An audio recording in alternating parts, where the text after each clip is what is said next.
Welcome to the Smash Masters podcast, hosted by Stefan Eschi and Nick Priest. This is where we dig into the auto body collision repair field and talk quality repair methods and how the industry is always changing. Buckle up, it gonna get bumpy. What's up? How you Happy doing? Monday. Yeah, right. It's episode 48 up in here. 48. 48. Greg's first today. That's a lot. You know, I actually figured out we've been doing this podcast for a year now. 1 year. A whole year. Man. Nice. We're That's like awesome. 5 days short, but it's this week, you know. Yeah. So yeah, it's that's pretty cool. I mean, we've stayed at it. We've had some battles for sure, but it's been fun. This has been one hell of a year, that's for sure. Yeah, it has. It absolutely has. So battles with technical difficulties, is that what you're referring to? Dude, I've had my share of them, like my camera just going black and what, you know, whatever. Internet dropping out, trains going by. Trains. Yeah. I the time I ended the live, about 2 minutes into it. Yeah, that was good too. What's up, Alex? That was a good one. Yeah. You know, growing pains, and I'm sure we'll do that kind of stuff again. Good evening. Yeah, that's what's up. What are we gonna learn? Hopefully we learned something. So you went to the Northeast Trade Show. I mean, how did that go? I mean, I know that there was a bunch of people out there, but you were. It was really good. It was really good. So I went and I spent time in the Cam Auto booth doing glue pulling demos. I did get to walk around some, say hi to everybody. It's Kiko was there, Metal Medic was there, and there were a lot of spectators that I recognized that I didn't expect to see there too. But it was a great turnout, and Charlie had a great booth this year. It was right in front of Carliner. It was open, wide. It was a good show. We had a lot of people roll through. Stevie D. Mm-hmm. And I were tag teaming some pretty big damage on some aluminum Tesla doors and stuff. It was fun. It was nice. Fun. We did a lot of lives too, and did a lot of video recordings. So watch the Cam Auto Pro social medias because there's some videos coming out. Yeah. Andy. Yeah. So last week we noticed a little dip in viewership. And then we got off live, and it's because Gene was live. Everybody was over there, so doing a live pulling session. So yeah, we weren't having that this week, so we decided to steal him and make sure he was on our show. So let's bring him out here. Yeah, for sure. There he is. Oh, I see how it is. I thought you guys wanted me on the show. You want the viewership back. You have that name. You bring all the viewers there, Gene. Yeah, we got to do something, right? That's all good. You know, it's all in good fun. You know, it's Mondays can be for everybody. So sure, absolutely. And hey, congrats on a year of podcasting. That's thank you. That's nothing to sneeze at. And I think the average podcast does not make it past 20 episodes. So, oh really? You guys are killing it. Yeah, that's awesome. And you are way smoother and have more interaction than the last time I was on. You guys have really. I would hope so. Right. Right. It's being that you were on episode 2. But thank you. That's very kind of you. Yeah, no. And you know, I mean, if any of you have been listening to Gene's podcast, the All Access podcast from the Automotive Appearance Institute, this week, today, this episode had me on it, and we were talking about social media. So if you're looking for some social media tips, just come on. But one of the things we hit on in that podcast, to give a little sneak preview, is the best way to get good at social media is to just do it. That's it. And what you said right there, Gene, about us being smoother now, I mean, it really just stands to the point that we've been doing it a year. Yep. So that's the name of the game. When you had me backstage, I was watching, and you're like, it's a year, and you guys were bantering really well. That was awesome. I was like, man, this is way smoother. Not that the first time wasn't smooth, but like noticeably, as it should be, noticeably. Right. Yeah. Yeah. And one of the things that I battled early on was I had my camera on a battery. It could shut off at any time.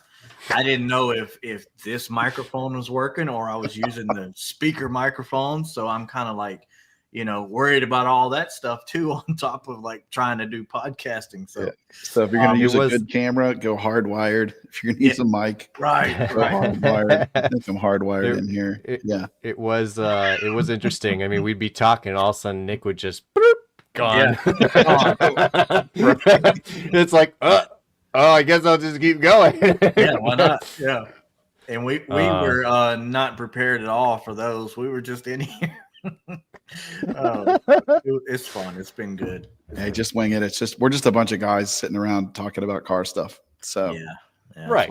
That's what I tell people. I poke cars with sticks, so whatever. Exactly. Yeah, I'm just good at making metal flat sometimes. Not today, but most of the time I'm pretty good. Yeah. Yeah. Maybe tomorrow's better, but today was okay. Yeah. No, well, this industry has its ups and downs, Yeah. Today was a kick jeans butt day. So yeah. Highs and lows. Yes. Oh, anyway. So yeah, I'd love to have you on. For those that don't know, Gene was actually my introduction to glue pulling. 2-3 years ago now. It's gotta be it's gotta be 3 years. 3 years, it's gotta be. Yeah. And you showed up at the shop to do some glue pulling training. And honestly, to me, it was just, I was the one begging for the glue pulling training, but I didn't think it would be a revolutionary thing for me. I thought it was just a new piece of equipment. Like every time we got a new welder or something, somebody comes and shows us how to use it. And, it's an excuse to stand around instead of do work. Sure. So really, that's what I was looking forward to. Well, sorry, man. I think I did work that day.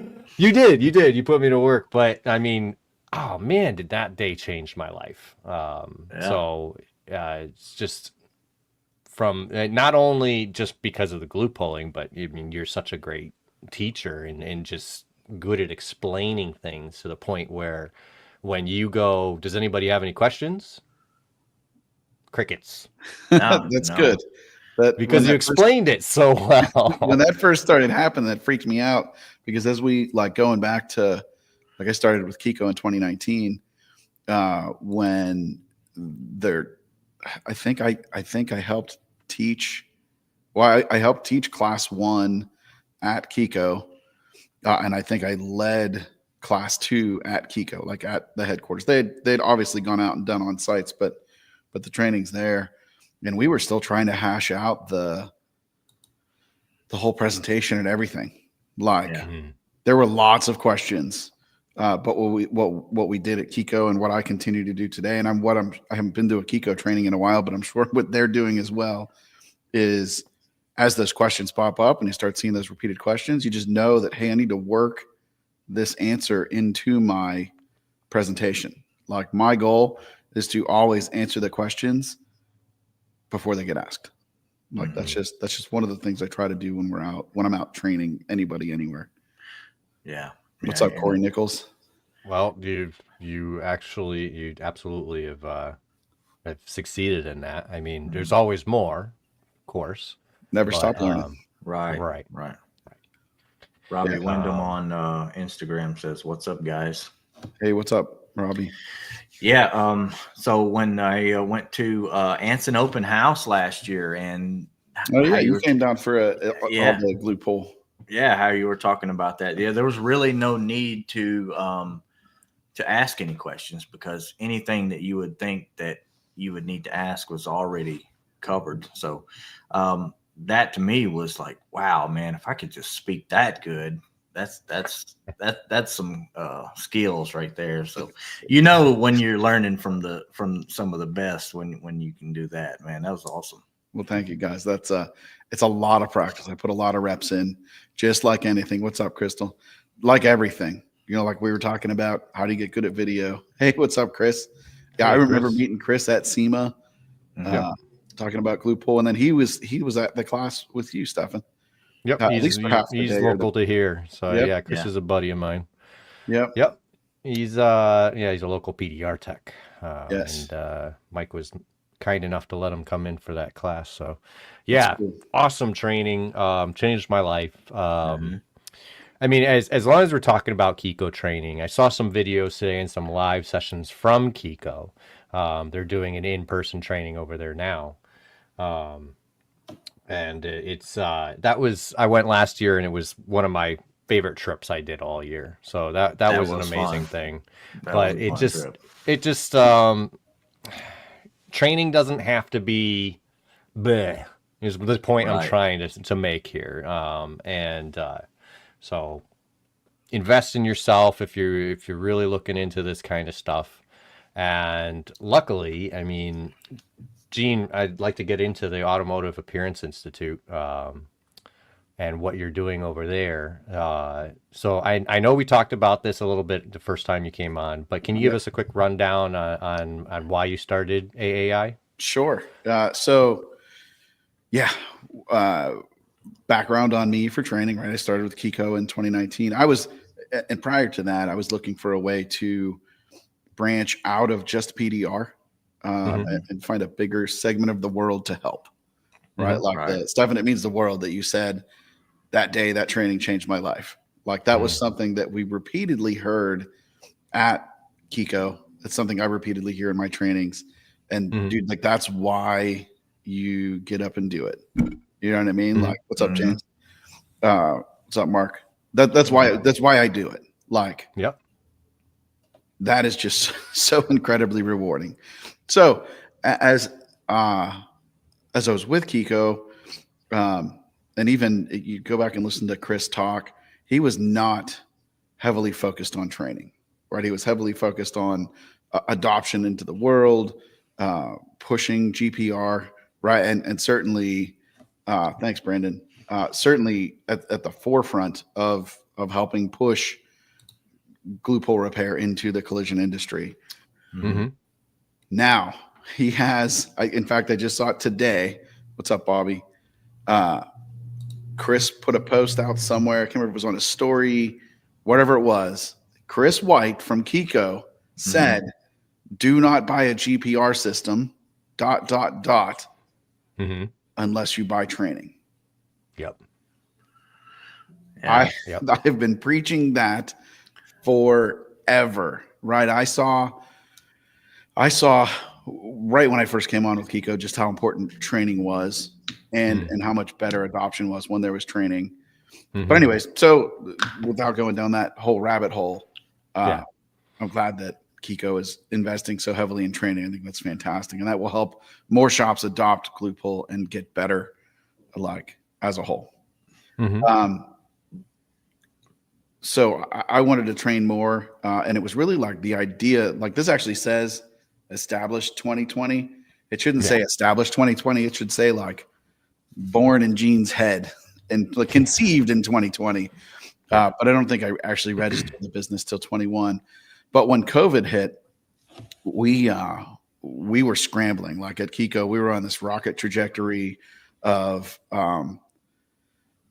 growth, and then COVID happened, and like the world shut down. Like I'm traveling all over the place, and I'm stuck at my house. You know, like, and we shifted as quickly as possible to online. Hudson, you're always the best C team, baby. You can come teach with me anytime you want, Hudson. We shifted to online, and that was a whole new world. Like I was just kind of getting good at talking to people or at talking to groups. And then like you just threw me in front of a camera, and I knew there was a group out there, but like I can't see anything. We didn't even have comments like this on StreamYard. Like this didn't exist.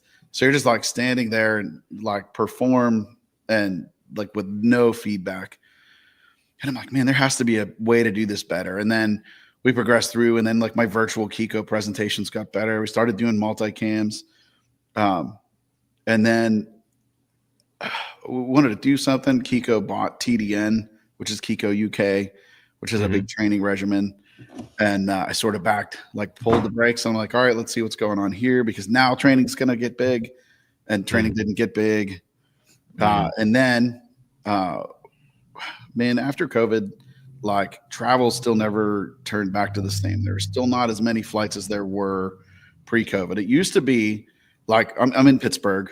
So from here, I could get like all over the East Coast same day. Like I could take a 5 a.m. flight, be boots on the ground at 7. I could get to a shop, I could train, and then I could be back home at 9 o'clock that night. Like they were rock and roll days, but like it was easy. And as things progressed, my 1-day trainings for Kiko started turning into like 2 days or 2.25 days, and started eating up a bunch of time. We were all going pretty hard. We had some family matters at home that being on the road wasn't helping, and just got to the point where Kiko wasn't making sense for me anymore to be on the road that much as a trainer. I still love it. Like the FOMO is still real. Like watching Danny's videos today and seeing how that training has evolved, and I can only imagine how great it is there. I'm like, man, I might just sign up and go. I don't know. But anyways, we sort of friendly parted ways. It just wasn't making sense. And I said, you know what? I want to bring the best virtual training in the world to the world for glue pull and ultimately for other things in the automotive space. And also looking back at, I mean, Stefan, you were one of my students that, because you were are so big on social, that I followed and sort of stayed in touch. And I saw that like you started with Kiko, and then you started getting some different glues and tabs from Anson, starting getting some Cam Auto stuff, getting into the cold glue, like evolving, which is very natural. I wanted to bring not just the best possible glue pull training, but like more real world glue pull training. Like Kiko's amazing. Kiko's an amazing company. They have a killer curriculum, killer trainers. Cam Auto is a killer company with killer products. They could work on their curriculum a little bit. But if you go to Kiko, you're only going to hear about Kiko. If you go to Cam Auto, you're only going to hear about Cam Auto. Rightfully so, right? If you go to B-Tag, you're going to hear about B-Tag, so on and so forth. I wanted to bring it all together and talk about the best of all the worlds. Yeah. From an independent point of view, right? If that makes sense. Yeah. So that was what I wanted to bring to the table there. And then that's evolved into, we've got some PDR level courses. We do in-person trainings, right? In-person advanced, even in-person group. Like we've got one coming up next week here with Jean Vidic. You know, I don't know if you've had John on the show or not. No, we haven't. Yeah. He's going to be in the States this summer. You'll have to catch him while he's on our time zones and get him on. We definitely will. Really cool guy and a hell of a tech. And I mean, that's sort of what AAI is. That's what it's evolved into.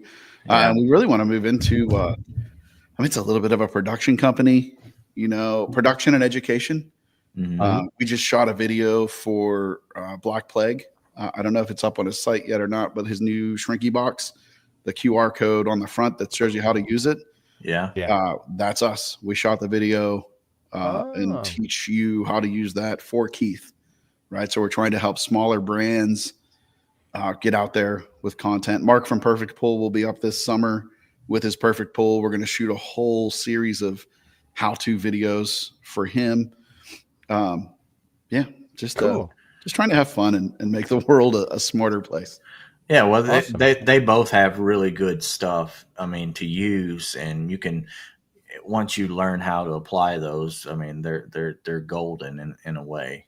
Yep. And like the online trainings too, you can go through those. Like we went through those when you sent them out. I don't remember when it was last year, but you can go through those and watch the entire. But there's only so much you can really soak up when you're learning something like this. Then you go and apply it, and then you can rewatch it and you soak up just a little bit more that you weren't on that level yet. So that's something that's really key on online training versus in person. Well, and that's another reason for the online is, and I guess I'm glad that more people aren't doing it, because that's my show. But Yeah.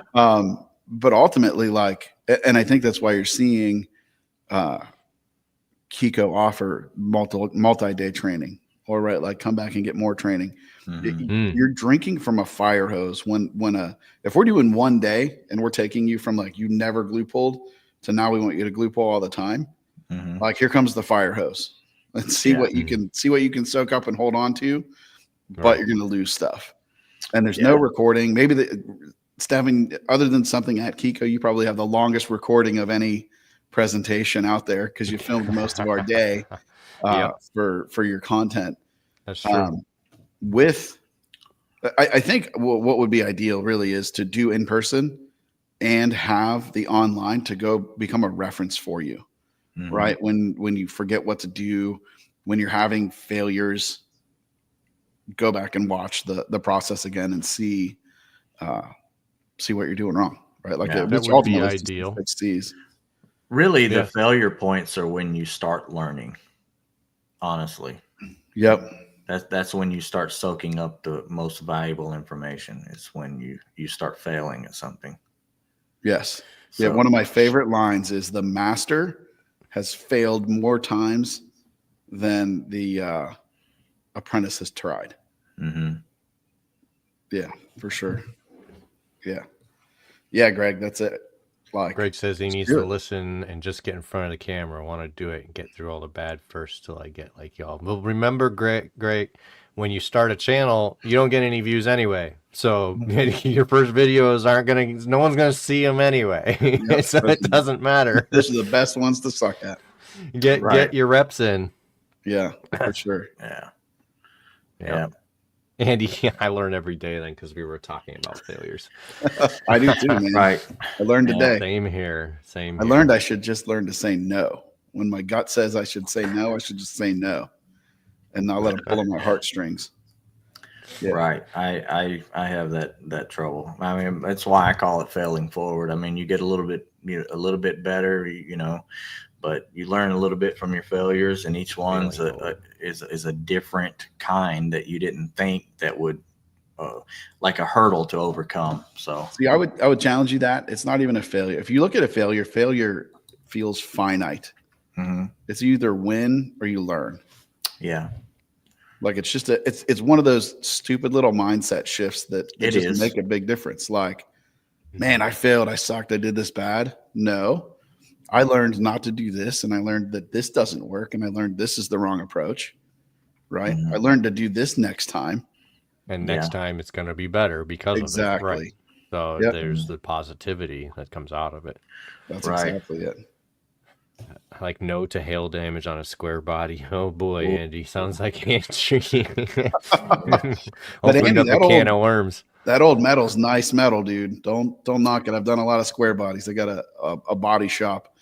The guy's got a big collection of square bodies and love trucks, of all things. I didn't even know what a love truck was, so I started working for this guy. But the metal push is nice. Yeah. The roofs on those are double metal, so. Oof. Yeah, never mind, Andy. Don't say it. Never mind. It's difficult on those. I know exactly what he's talking about. All right. Yep.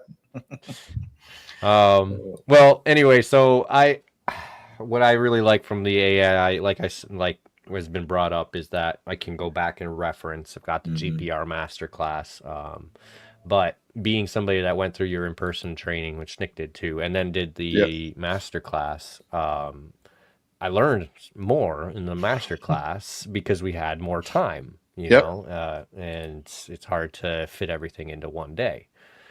Yes. Andy's pushing on filler. Right. Yeah. It does not. All right. It knocks down even worse. I bet. Yeah. But so there's that, and I'm a big proponent of in-person training. So the fact that you're offering that is a big thing. I know I've seen you go to shops. Yep. And I know you're doing stuff in your shop. And doing that thing with Jean is very cool. Very cool. Yeah, the level up training is so we can talk about that for a second if you want. Absolutely. Yeah, absolutely. So the way that was born, we did one 2 years ago. And then it's just taken forever to get the paperwork right to get him back here again. But we've got it locked in now, which is great. So yeah, I guess we got 6 days, 12 hour. I need a nap because that's going to be a long week. Anyway, so the level up training is, you go to like your beginner training for PDR or your self-taught or whatever it is. Like you become proficient at PDR, however you get there. Then you figure it out until you're ready to go see like Bryce Kelly. Yeah. And there's not really any hands-on training that exists regularly inside of there, right? Yeah. Like maybe you can pin me down and we go find and do some one-on-one advanced, which I'm open to, but that's pricey. Just like Bryce's training is pricey. One-on-one anything is going to be more expensive. So what we wanted level up for was to sort of the one guy who went through the original class gave like the best testimonial ever. He said, now he was with us for 6. That was a 6-day training. This is 5. We've revamped, but he said like this class feels like a 5-year fast forward to his career. Like the skills he learned in that week. And honestly, that's about right. Like it took me back in the day to that like 5-year point before I started being confident and would say I was good. That guy came in and was like, okay. Like he was like a 2-year tech. Yeah. When he left, dude was doing incredibly clean work. Like we were taking doors and jumping on him. And this dude was like, he just needed more time to finish it is all. But like it was unreal, the progress that we saw over those 5 days. We had another guy in there, Charlie. It's the guy who talked me into the business. He's been here since 91 doing PDR. And we were teaching him stuff in the class. Like he learned all week. He was there for all 6 days.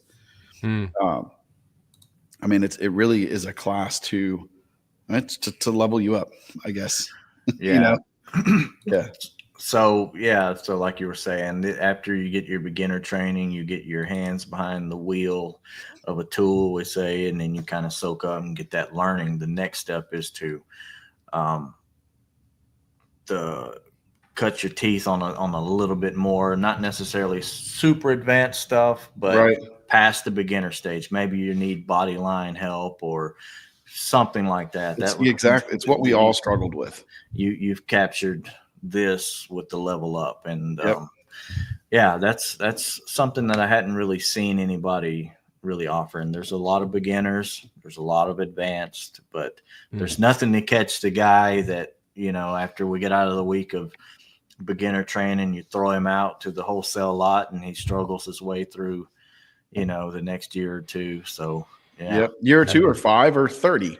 Yeah, right. Like it's there's no this is a class that will make you better by teaching you how to fix all the incredibly difficult damage. Right. And from there, all that extrapolates up into as far as you want to take it until you decide to leave the planet and go see Bryce. And whatever kind of spaceship he puts you on to take you to fix his stuff. Yeah. I know that pretty well like what beginners struggle with. Yeah. But what is some of the things that somebody that's, after they've come there, what are some of the things that they struggle with? Like, are they like creases, or do they, is there any kind of specific in there? Absolutely. So a lot of technicians are going to struggle, and it just makes sense because it's all like, you're going to be like, well, yeah, that's hard. Well, that's hard.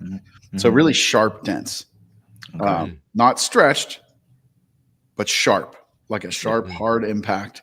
How do you bring those up clean? Right. And how do you bring them up efficiently? Creases, which are in essence a really long, sharp dent, right? That's like sharp down on top of sharp down on top of sharp dent. A lot of guys don't understand blending, what it is, when to use it, and more importantly, I think when to not use it. Glue pulling, and not just big smash stuff, But I mean, learning to be proficient at glue pulling, difficult damage when you can only glue pull. Yeah. Right. Not starting something in a door that you're going to finish with a tool or even starting big damage. But like when you start getting up into a rail and you've got that nasty shot that just stretches edge to edge, Mm-hmm. right? And how to bring that back in. Or worst case, like that shot next to the body line on the rail, right? And how you have to reshape that to bring that back in and make that repairable. Shrinky box stuff.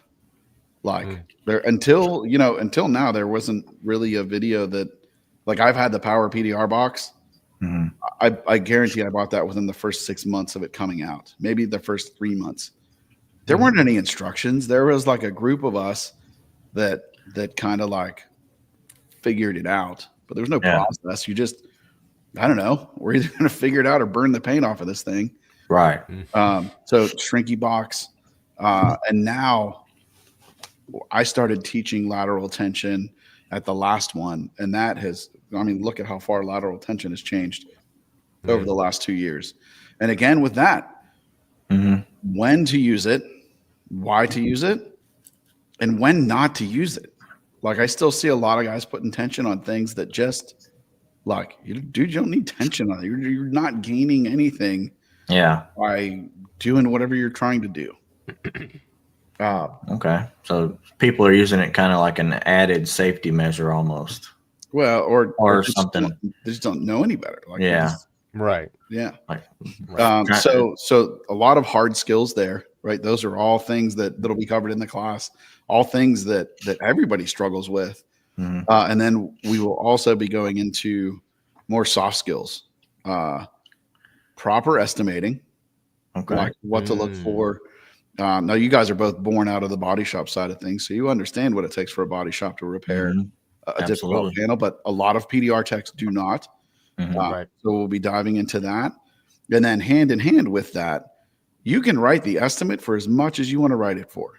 Be it write it yourself, use somebody like Claim Connection or DenOps, and deliver this huge monster estimate. If you can't sell that estimate, doesn't matter what you wrote it for.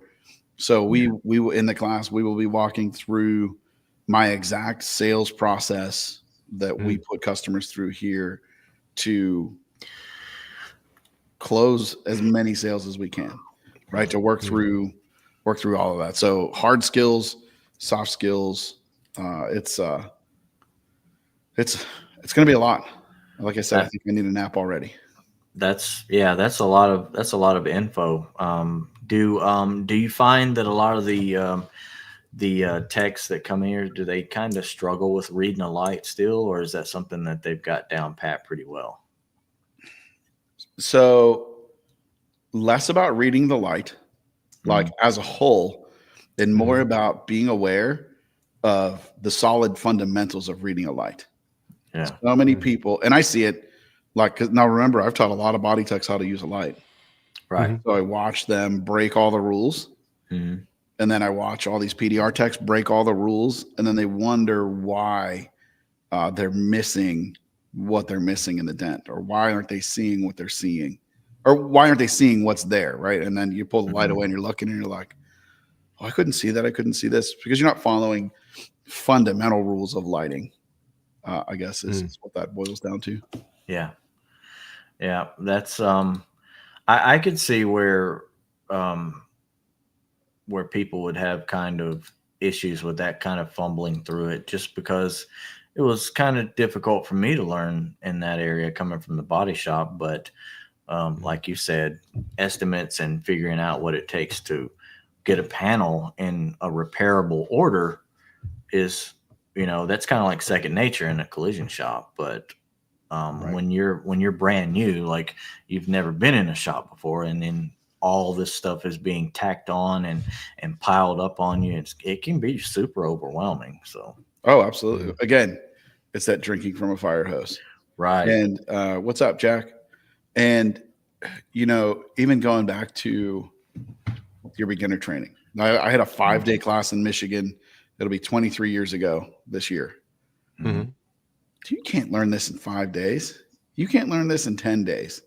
Mm. Like, even with as good as training is now, and as good as equipment is now, and as good as the lighting is now, you can't learn PDR in 5 days. So just like we were talking about glue pull, and you can't retain it all in one day, you can't retain. Hi, Jeff. It's nice to meet you. Hi, Jeff. Hey, Jeff. His name is Jeff. You don't even know what you don't know. Right. Like, you don't even know what you're missing when you're trying to learn. Right. And that goes to the beginner. And then really and again, that's why we did the level up training, or we're doing the level up training. We all just had to figure it out. Right. Like, how'd you learn it? I don't know. I figured it out. Yeah. Somebody had to take the long road and gather up the information to distribute to others, and to know, the struggles that certain people would have. That's kind of why I'm asking you some of these questions from your level up, is like, can people expect to be in a certain situation? Let's say if they want to go here, like, what if they're struggling with certain things? Is this going to be good for them to learn, or are they still going to need to know a little bit more before they go to a level up training? So again, we've had as short as a 2-year full-time tech. And actually we had another guy that out of the body shop space had said coming into the class that he had like almost 10 years of experience. He really was more like a 1-year PDR tech. He was like a really well-studied 1-year PDR tech when he came to the class. Okay. He left the class and went home and did a black quarter panel smash to a level that I would be proud of to put out of my shop. Really? Yeah. So in a reasonable amount of time, to a really high level. And his own words were something along the lines of, before this class, I could not have fixed that panel. That's what my next question was, are collision guys versus non-collision guys easier to teach, or are they more difficult? So go back, if you want a good, cool perspective on that. I can't remember which number it is, but I did an episode of my podcast, the All Access podcast, with my son, Mac. And he hit the nail on the head. The problem with body techs coming into PDR is they all keep their parachute of, well, I've been prying and practicing, but I know at the end of the day, I can just mud it and fill it and paint it. And because body techs are so quick to fall back on that, it's actually kind of rare that you see a lot of guys excel out of auto body like you have. When I was started, like when you figure it out, or even now, like you have to have this tenacity to be a great PDR tech of like, again, it's either that you win or you learn. Well, just understand that when you're learning in business, you're not making any money. Yeah. So there is no parachute. Like, we either have to fix this or we're not getting paid. So I would say that a lot of body techs, not all, obviously, I mean, there's a lot of body techs that are in the space, but so many of them pull that ripcord before they push themselves to get good enough at PDR. Does that make sense? Yeah, absolutely. I was at a shop today, and he's a younger guy. He's got a light and he's got glue pulling tools and stuff. And, he's doing his basic repair glue GPR with that. But he's like, there's no way I could do the finishing. I get this stuff up and going, and it's a lot easier and better. But as far as blending it or getting all the high stuff down and all that, he's like, I don't know how you guys do that kind of stuff. So he's giving himself that out. Like, that's exactly what you're talking about. Never make that leap ever. Yep. Yeah. Now, I think more body techs should be working metal to that level, right? I'm surprised that there's not more adoption of glue pull and PDR style repairs in the body shop to get you close.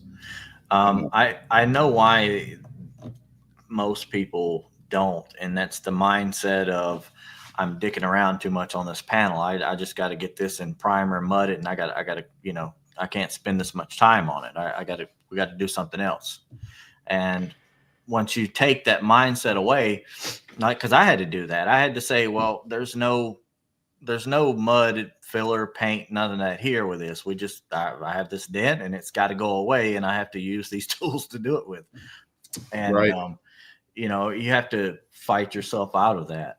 So I was just in Boston a few weeks ago for some advanced training for a customer of mine, like did an initial training.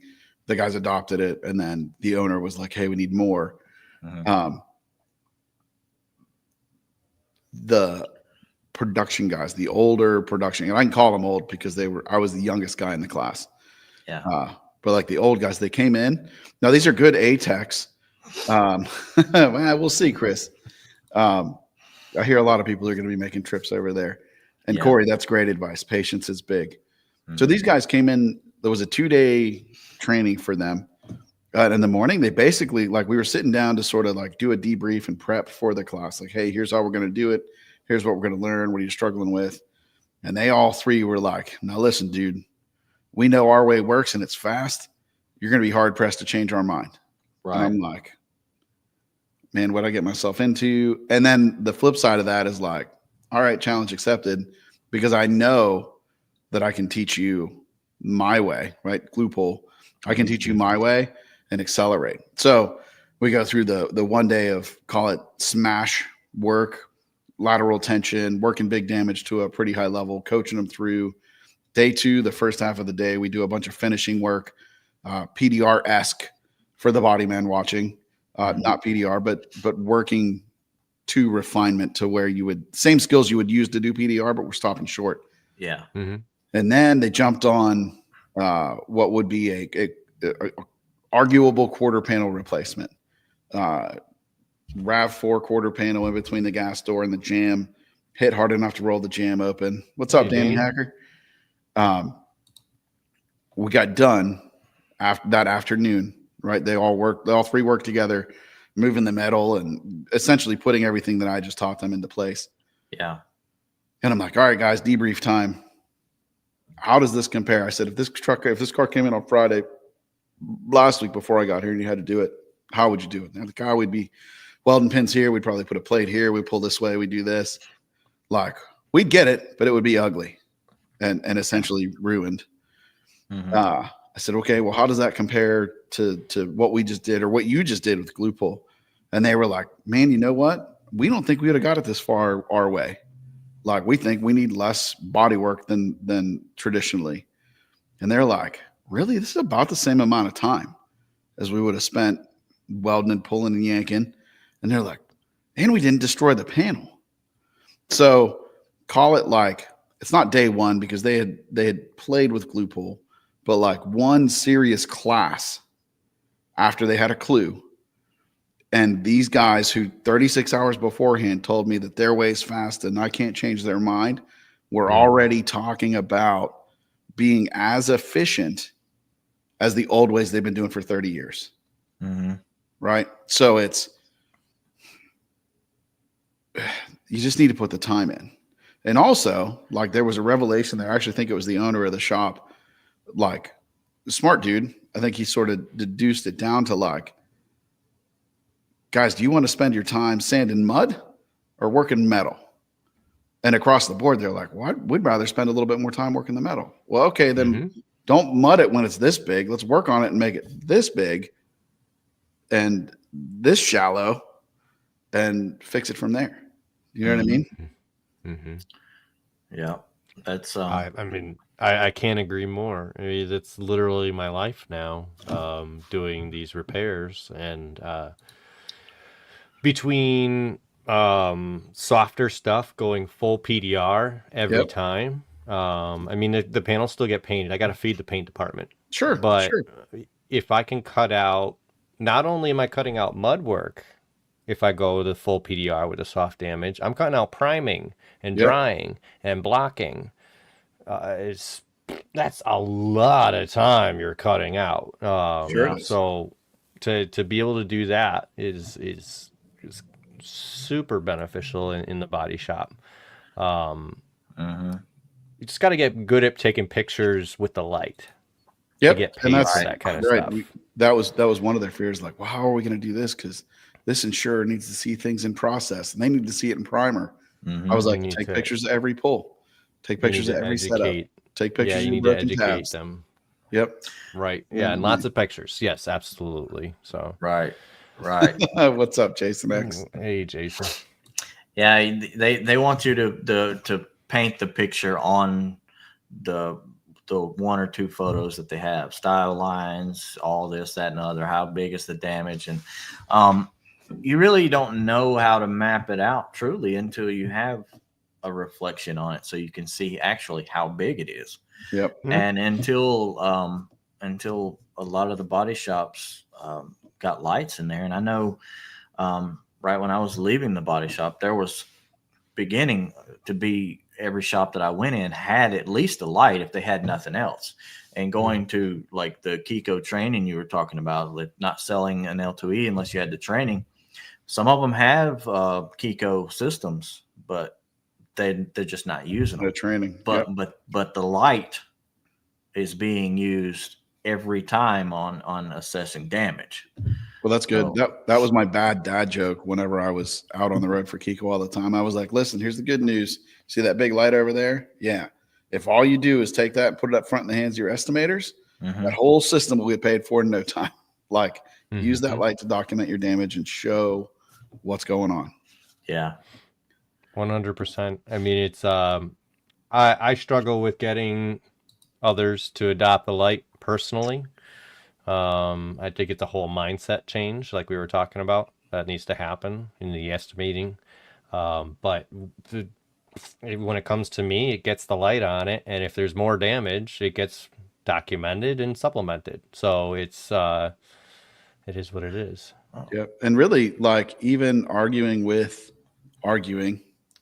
adjusters, it all comes down to, like, if you can show them why you're asking what you're asking for and you can document it, they can pay you for it. Right. Even Right. so I've been following It'll Buff, right? She's Yeah. putting out some great Yeah. content.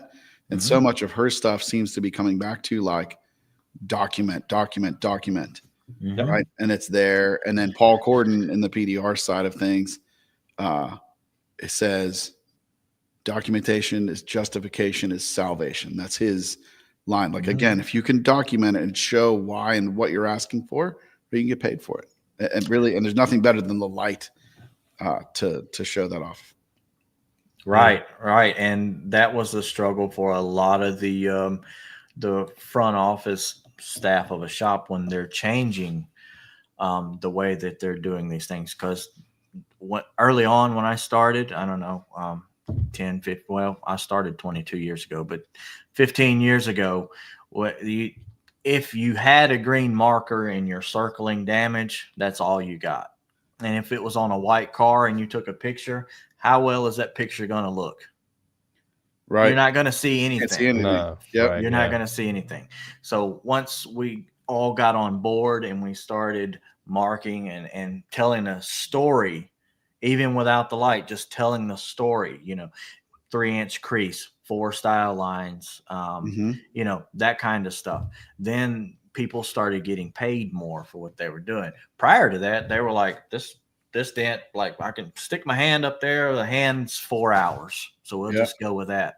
And that just shows how far the collision industry itself has come to now picking up PDR techniques and doing a lot of the trainings that you're putting out and helping with that, whether you're going to be PDR guy or just in the collision world. Yep. These things help a lot. And like you were saying, also, you have to document, you have to search for these non-included items. Yep. And a lot of that stuff can be difficult sometimes because it's tucked in the back. It's hard to find, you have to flip through a few pages to get it. But once you do get it and you start getting that rolling, man, the job is so much easier, so much less stressful. You can just focus on fixing the car. And you can't out earn the pen. I don't care how Right. many tools you buy. I don't care what GPR system you buy. I don't care how nice your big green snap-on box is. A properly written estimate or coming back in and writing your estimates correctly and documenting, right, Dalton, that might be the comment of the night right there. You cannot out earn your pen. Writing a proper estimate and document everything is the most valuable thing you can do in your business. I do want to second what Josh is saying, to flip out line boards. So, I mean, I have seen most people adopt the lines easier than the light. Yep. So for showing damage, the line board is great. They have the big round, like the one that just that pops open and has the lines on it, like they use in the rental car facilities. Yep. And they get a lot of use out of that. So it's I either or, just to whatever gets you to document the damage correctly. Use that, the light or the line board. So, I'm using both of them as much as possible. I mean, the line board is really beneficial as well. So for large damage, so here's my take on this. For large damage, the line board does a better job than the light because it'll paint a bigger picture on the panel. And anytime you see a line that's not straight, it's damage. Right. When you come down to the smaller side of things, the line board will help you identify that there is damage, but it will not show proper distortion on a small dent. The line doesn't show enough detail in a photo. Yeah. That's where the light will give you a more accurate size reading. Right. Okay. Yep. Right. But we use them both also. Yeah. Yeah, I think one complements the other. I think you should have both, no matter what you're doing. But a lot of places, I mean, if they just have the line board, then that's a bonus. That's a bonus. Yeah. Anything to help show and document the damage. Yeah. Yeah. And I know a lot of you guys, I don't personally have the line lights. I use a couple here and there, but I don't put lines all down my PDR light just because I'm terrible at reading it, for one. But I see how that could help too. Like Andy was talking about, he's got lines and ruler on his Illuminant for writing estimates. Yep. It just shows everything. That's a good idea. Yeah. Yep. I might get that set up eventually. Just buy another lens and just swap your lenses out. Yeah. Not a bad idea. Or just buy an extra light. Ooh. Well, that's what I was thinking, is having the extra light. That's how mine works. Have something set up already, like you said, you're the only guy in your shop that has your own stands. So yeah. Right. You're thinking so much efficiency. So much so that they stay home. Believe me, because the only reason I have those stands is because I worked in a shop where everybody bought their own. Oh, okay. So everybody had their own, everybody used their own. Yep. And then you get the new guy coming over, he comes right into your bay and grabs one, and it's like, whoa. My stand. Hands off. Every other shop, their shop stands. So I understand why they think that, But same thing happened to me when I started there. I went and grabbed a stand. Guy was like, whoa. That's mine. Like, what? Not interesting borrowing stands. Yeah, not in that shop, believe me. Well, speaking of stands, you got some you got some new stuff coming out just for stands, right? I do. It's not coming out, it's out. It's out already. You can get them today. Okay. Horse clamps. Yeah. So horse clamps. So these are sort of born out of going to shops and working on shops and borrowing stands, and fixing. I've had that happen a bunch. Every body guy I've talked to has had that happen a bunch. Yeah. You know what I mean? For sure. Yeah. It's there are a couple different methods I've used to hold bumpers up, but I think this is my favorite. I've yet to try a bumper like this, but I'm going to soon. I'm sure. Yes. But it's just to have it there solid is crucial. I mean, these bumpers, I mean, for anyone who hasn't taken one apart, those plastic clips are really strong. So sometimes you have to heat them up just to get them to move. to get them apart. Yeah. Mm-hmm. And so if you're putting all that pressure on it and you're balancing it on the stand, you're not having a fun time. Exactly. And this is better than the methods. The methods that I had were putting a weight in the middle, you know, Right. Yep. still have the chance of tipping. And the other one would be there's a bar that lays across the stand that you can rest it on. But honestly, usually I'm working on it and at one end falls off of that bar, you know? So I think the ultimate setup is that long bar in combination with the clamps. Yeah. I think I'm going to have to do one of the shops we tested that like sets up like that. And they were talking about how just like bulletproof that makes the bumpers. Yeah, I'm gonna have to try. I do have a couple of those bars for across the stand, so Nice. it's I will try that out. But yeah, it's innovative. I wouldn't have thought of it. Well, a lot of people didn't think of it. You know what I mean? Like, Right. I guess is what it comes down to. Because before I even started testing this, I went out and I looked, and I'm like, man, there has to be a way to attach panels to a horse stand. Like every body shop in the country, probably in the world, has like a dozen of these things or more. Mm-hmm. And all the parts just lay on them. And, you know, like the bumpers fall off. Right. There's been plenty of times as a PDR tech where we'll come in and the hood's off and they're like, can you fix this dent? And it's so hard to fix a dent when it's not attached to anything. It is. Right. Or somebody like the hood's sitting there like this one is, but it's not attached. Right. Those hoods will slide forward lots of Yep. times. This is how we do And- it. And that's good. And if you're not paying attention or you're like me and working headphones, you can't hear that hood about to slip off. I've seen the hoods stands. go. I've seen hatches go. I've seen doors go. I've seen bumpers go. Hatches. You know what I mean? It's a real thing. See you, Chris. Have a good one. Yeah. See you, Chris. Yeah. So it's a simple tool. You can leave them attached to the stand. I did see that in one of your videos where they had it. You had them lengthwise, so you can still leave them on a stand, and you can leave them on a stand and fold them up. Yep. Grills. Yeah. That's Yeah. Absolutely. Oh yeah, the grills are. I can remember the old F-150 grills to get them off of the hood so you could fix hail on them. Was brutal. Yeah. So, yeah. So I'm assuming anything. What did you you primarily made it like out of like, is it the 1.5 or 2 inch bumper stand bars? So it is. Yeah. So these are 1.18 to 1.38 size clamps. On the horse stand side of things, on the shop horse, that, as near as I can tell, is the 500-pound stands and up. So I use 750-pound stands in my shop. Okay. Now there were 500 pounds. That was a 500-pound stand in the Cam Auto booth this weekend. The cheaper, chintzier stands, the clamp is too large.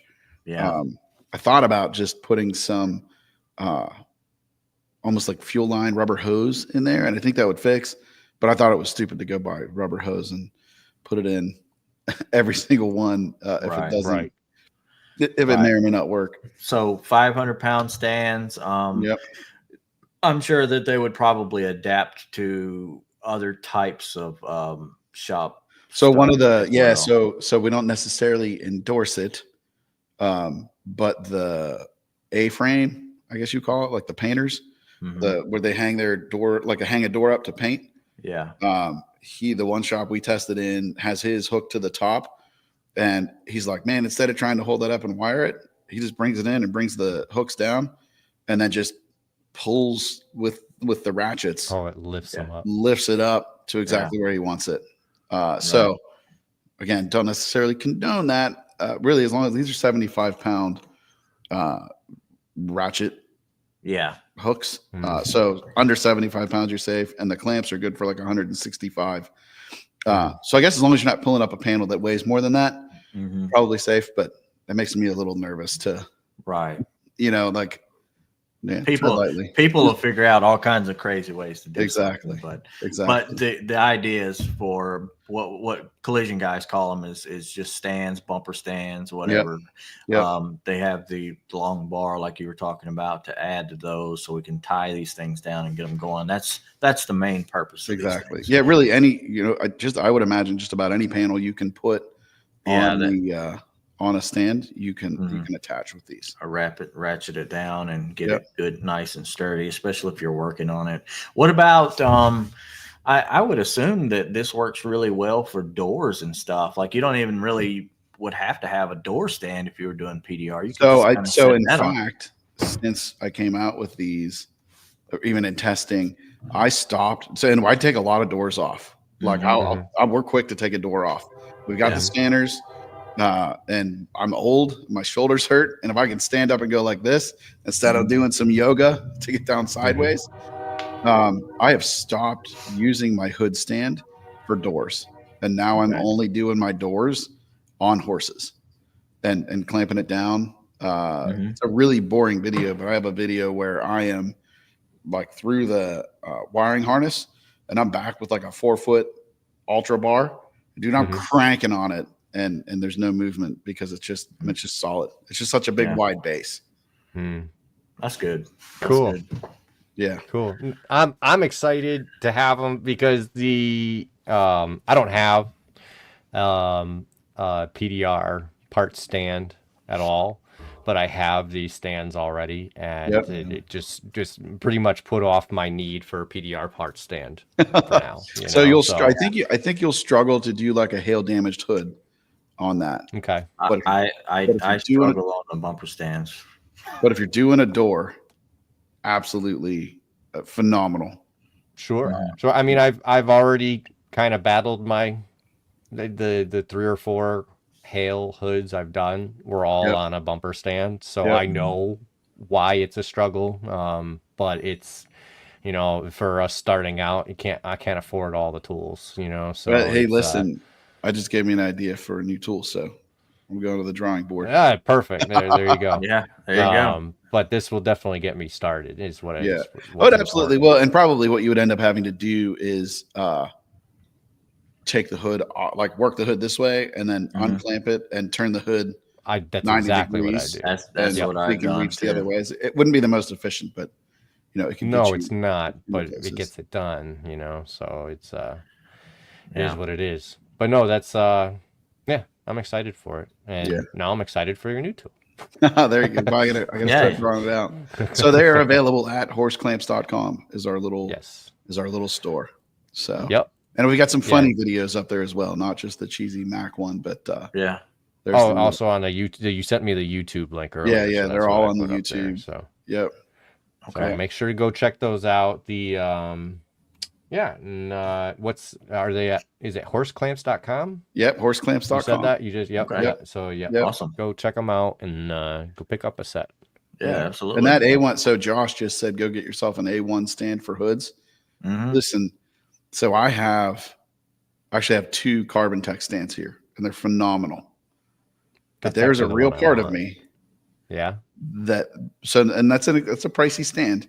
Yeah. There was a part of me that said, given the cost of an A1 stand, I could just buy one and just leave them at several body shops, like all the body shops I go to regularly.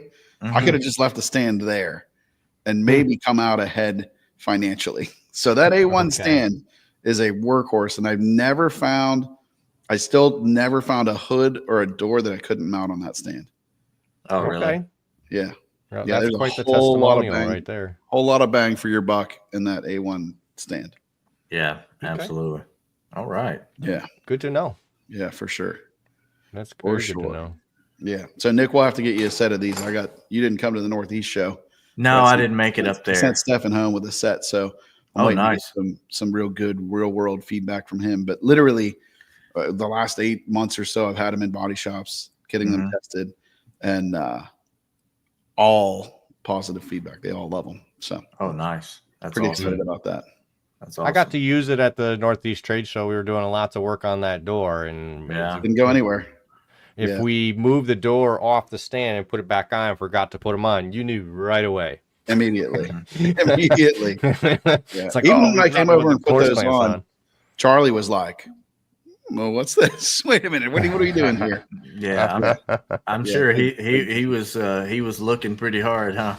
Yeah, absolutely. Yeah. Yeah. Well, thanks for coming on, Gene. Absolutely. Thanks for having me. This worked out well. Yeah, Nice. very much. And make sure to go give Auto Appearance Institute a follow everywhere, and check out the All Access podcast, especially this week's episode. Oh, there's Charlie right now. See that? Yeah. He heard me talking about him. There What's he up, is, Charlie? there he is. And don't forget, our most recent episode of the podcast has Mr. Stefan on there, Yes. dropping knowledge about social media. It was a great. I'm telling you, we should have turned the camera on for our initial conversation, because it was every bit as good, if not better, than the podcast episode.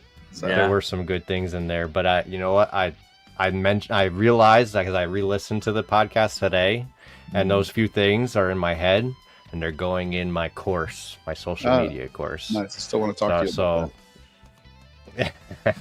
Yeah, it's coming. It's something I'm very slowly working on, but it's All coming. right, that's good.